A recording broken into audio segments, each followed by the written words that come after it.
Përshëndetje të gjithëve dhe mirë se vini në Pasion Kuzhine. Sot do përgatisim së bashku një recetë nostalgjike dhe plot shije që i mbledh të gjithë rreth tavolinës, një tavë me makarona integrale dhe me mish pule.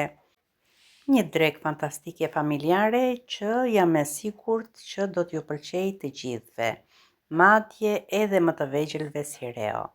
Filloj me përgatitjen. Si e shikoni, në tenxhere kam mish pule, janë kofsha pule më mirë të themi, i shtuam piper të zi, i shtojmë pak krip, do t'i shtojmë një mix erzash, për t'i dhënë atë ngjyrën e bukur të kuqe kofshëve, unë do t'i shtoj dhe spec të kuq, natyrisht që është speci e ëmbël. Në fund fare i shtojmë vajin e ullirit, i bëjmë një përzierje këtu ku janë, dhe më pas i transferojmë në zjarr. I përziej mirë që erëza të venë gjithandej. Unë do t'i vendos në zjarr të ullët, i shtojmë edhe pak spec të kuq, me që nga ana tjetër nuk kanë. Unë do t'i vendos në zjarr të ullët, edhe kapakun sipër dhe i do t'i lë të skuqen ngadalë. Në fillim kofshat e pulës do lëshojnë lëngje dhe janë pikërisht ato lëngje që i zbusin kofshët. Si e shikoni kanë ndryshuar ngjyrë, i kthejmë nga ana tjetër. Pak nga pak po fillojnë të dalin në yndyrn. Patjetër që duhet punuar me zjarr të ullët. I lëm për disa minuta. Këtu kam një qep jo shumë e madhe, e vogël është kjo qep. Mundohemi ta presim në pjesë sa më të vogla. Është momenti për të larguar kofshët nga zjarri. Pasi në tenxhere nuk ka më fare lëngë, është thjesht yndyrna që kanë lëshuar kofshët, por edhe vaji i ullirit. E skuqim një qep mirë.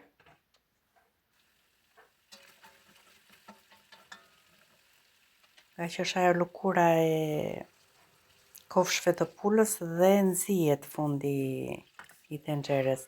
Shtuam disa domate pomodorini. Do t'i vendosim kapakun që t'i largoj lëkurën.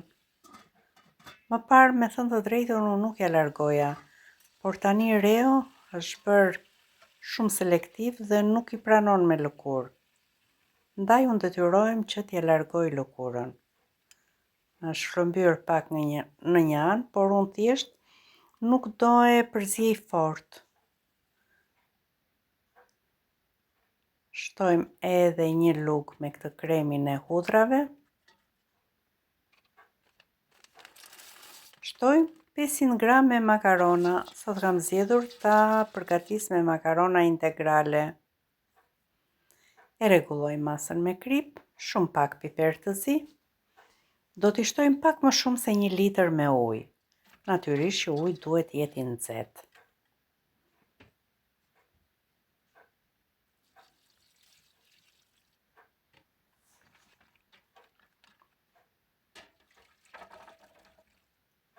I vendosim në tavë, sipër vendosim mishin e skuqur. Mishi është pothuajse i përgatitur, në furra i thjesht do marrin atë thekrisjen e kuqe. Do ta vendosim diku te 30 minuta, gjithmonë pjekja varet nga furra juaj, në 200 ose 220 gradë. Dhe ja si duket tava e sapo pjekur. Mori këtë ngjyrën e artë dhe mishi ka mbetur jashtëzakonisht i lëngshëm. Edhe Reo që ndjen aromën e kësaj tave të mrekullueshme.